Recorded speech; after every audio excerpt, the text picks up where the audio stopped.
یہ بتائیے گا کہ آج پھر جو ہے توشہ خانہ کیس لگا ہوا ہے، لیکن جب سے پہلے اب دیکھا تھا کہ وہ جو لارجر بینچ تھا وہ بغیر کاروائی ملتوی کر دیا جاتا تھا کیسز کے بھئی اسلام آباد میں پٹیشن ہے، تو آج آپ آرگو کریں گے یا جو ہے آج پھر جو ہے وہ کر دی جائے گا، ملتوی کر دیا جائے گا؟ تھوڑی سی آپ کی کریکشن کر دوں، پچھلی تاریخ پہ آپ بحث شروع ہو گئی تھی، تو بحث میری تقریباً آپ کے کوارٹر تک ختم ہو گئی ہے، ابھی 3/4 حصہ رہ گیا ہے، تو آج بحث کروں گا انشاءاللہ۔ گزشتہ سماعت پہ جو الیکشن کمیشن کے وکیل نہیں آئے تھے، آپ کو لگتا ہے وہ ان کی عدم موجودگی میں؟ پچھلی بار عدالت نے کہا تھا کہ ہم ان کی عدم موجودگی میں رکھیں گے شروع، اور انہوں نے کر دی تھی، اور پھر ڈائریکشن بھی دے دیا تھا کہ ان کے وکیل آج آئیں، تو آج امید ہے کہ وہ آئیں گے، ورنہ عدالت نے تو فیصلہ کیا ہے کہ ہم اچھا سر، یہ بتائیے گا کہ توشہ خانہ کیس، توشہ خانہ سے تمام جو وزراء ہیں، حکومتی ہوں یا اپوزیشن والے ہوں، لوگوں نے استفادہ حاصل کیا ہے، صرف خان یا بانی پی ٹی آئی کو کیوں ٹارگٹ کیا گیا ہے؟ لیکن جہاں تک بانی پی ٹی آئی کو ٹارگٹ کیا، آپ نے بالکل صحیح لفظ استعمال کیا، یہ ٹارگٹ کیا گیا، یہ ایک بدنیتی پہ بیسڈ کیس تھا، کوئی غلطی نہیں تھی، کسی قسم کی گنجائش نہیں بنتی تھی کیس فائل کرنے کی، لیکن وہ اسپیکر، اس وقت کے اسپیکر صاحب نے مل کے اور الیکشن کمیشن آف پاکستان نے مل کے یہ کیس بنا دیا تھا، سیاسی کیس تھا۔ باقی جو جینون کیسز ہیں جس کو بننے چاہیے، جن کے خلاف، جنہوں نے واقعی توشہ خانہ میں گاڑیاں لیں، گاڑیوں والوں کو پکڑ لیا، گاڑیوں والوں کو چھوڑ دیا، وہ ان کے خلاف ہونا چاہیے تھا، ہوگا اپنے وقت میں آ کے اگر ضرورت پڑی۔ اچھا سر، یہ بتائیے گا کہ جو آئینی ترمیم ہونے جا رہی ہے اور آئینی عدالت بننے جا رہی ہے، پی ٹی آئی کہاں پہ کھڑی ہے؟ جی دیکھیں، جہاں تک آئینی عدالت کا تعلق ہے، وہ ہمیں تو چونکہ ڈرافٹ ابھی تک ملا نہیں آفیشلی کوئی،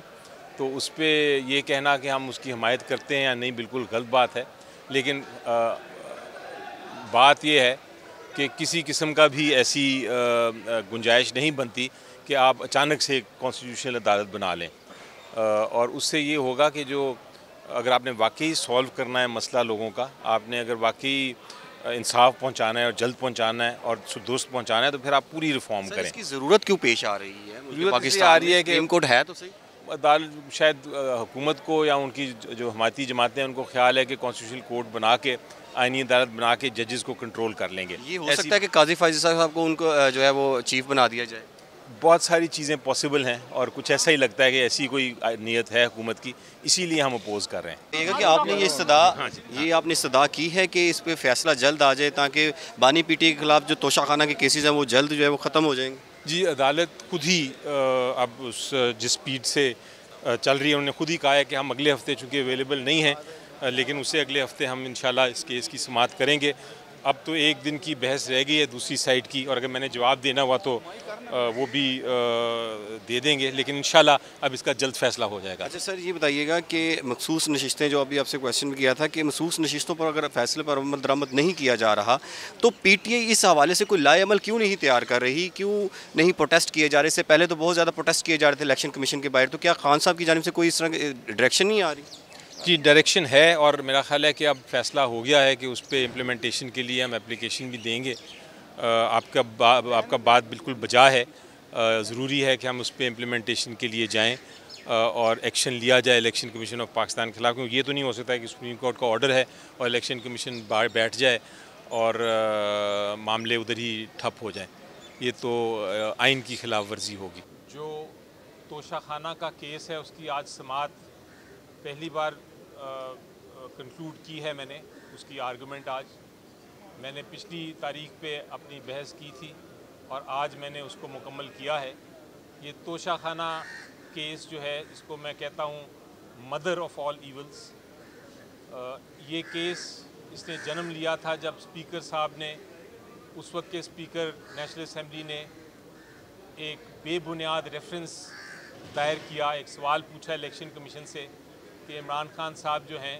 وہ نااہل ہیں، اور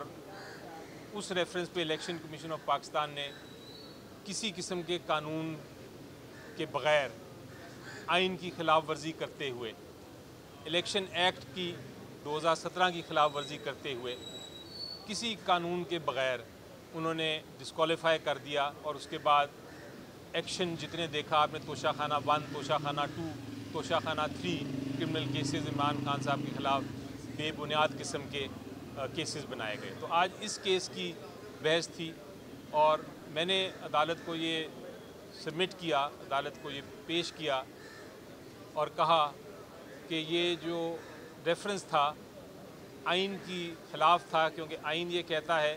کہ ریفرنس صرف تب فائل کیا جا سکتا ہے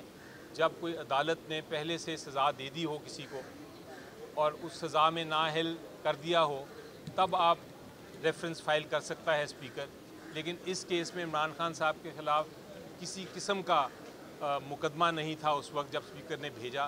نہ ہی اس وقت کوئی کسی قسم کا فیصلہ تھا ان کے خلاف جس سے نااہل کیا گیا تھا۔ اس لیے جو ریفرنس تھا وہ غیر قانونی، غیر آئینی تھا،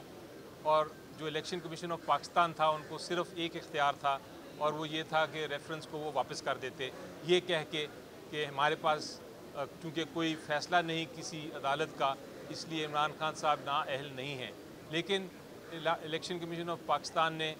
ایک غیر آئینی فیصلہ کر دیا اور کہا کہ ہم انکوائر کریں گے کہ سیکشن 137 کے تحت جو الیکشن ایکٹ کا ہے کہ کیا اثاثوں میں کچھ چھپایا تو نہیں، جو توشہ خانہ سے جو گفٹ لیے تھے، جو توشہ خانہ کے تحائف تھے، ان کو ڈکلیئر کیا ہے عمران خان صاحب نے کہ نہیں۔ حالانکہ وہ ڈکلیئر کر دیا تھا، لیکن اس کے باوجود الیکشن کمیشن آف پاکستان نے کہا کہ یہ ڈکلیئر نہیں کیا تھا اور اس لیے ہم ان کو سزا دے دیتے ہیں، ان کو ڈسکوالیفائی کر دیتے ہیں، اور ساتھ ہی ان کے خلاف کیس فائل کر دیا۔ جبکہ سیکشن 137 ایسا کوئی اختیار نہیں دیتا الیکشن کمیشن آف پاکستان کو کہ 120 دن کے بعد وہ کسی قسم کی انکوائری کرے۔ یہ انکوائری کا اختیار جو الیکشن کمیشن آف پاکستان نے لیا اور ایک بالکل غیر قانونی فیصلہ سنا دیا، ایک ون سائیڈڈ انکوائری کے بعد، ایک یک طرفہ انکوائری کے بعد، یہ سارا کا سارا جو ہے یہ اتنا غلط اقدام تھا کہ اس پہ میں نے عدالت سے ریکویسٹ کی ہے کہ یہ سارے جو آرڈر ہے الیکشن کمیشن آف پاکستان کا، اس کو غیر قانونی ڈکلیئر کر کے یہ ساری جو پروسیڈنگز کی ہیں عمران خان صاحب کے خلاف، توشہ خانہ 1، توشہ خانہ 2، توشہ خانہ 3، وہ ساری ختم کر دی جائے۔ تو انشاءاللہ دیکھیں، میں نے اپنی آرگومنٹ کنکلوڈ کر لی ہے۔ عدالت نے پوچھا تھا دوسری سائڈ سے کہ آپ اپنی جو الیکشن کمیشن آف پاکستان کے وکیل ہیں کہ آپ اپنی کب بحث کرنا چاہیں گے، انہوں نے کوئی وقت مانگا ہے، کیونکہ جو میں نے ججمنٹس، جو فیصلے عدالتوں کے، سپریم کورٹ کے، ہائی کورٹ کے کوٹ کیے تھے، اس میں بھی یہ کہا گیا ہے کہ الیکشن کمیشن آف پاکستان کے پاس یہ کوئی اختیار نہیں ہے کہ کسی کو نااہل ڈکلیئر کر سکے۔ تو انہوں نے ٹائم مانگا ہے، عدالت نے ٹائم دیا ہے، اگلے 2 ہفتے کے بعد اس کو دوبارہ سنائیں گے، اور مجھے پھر ایک اور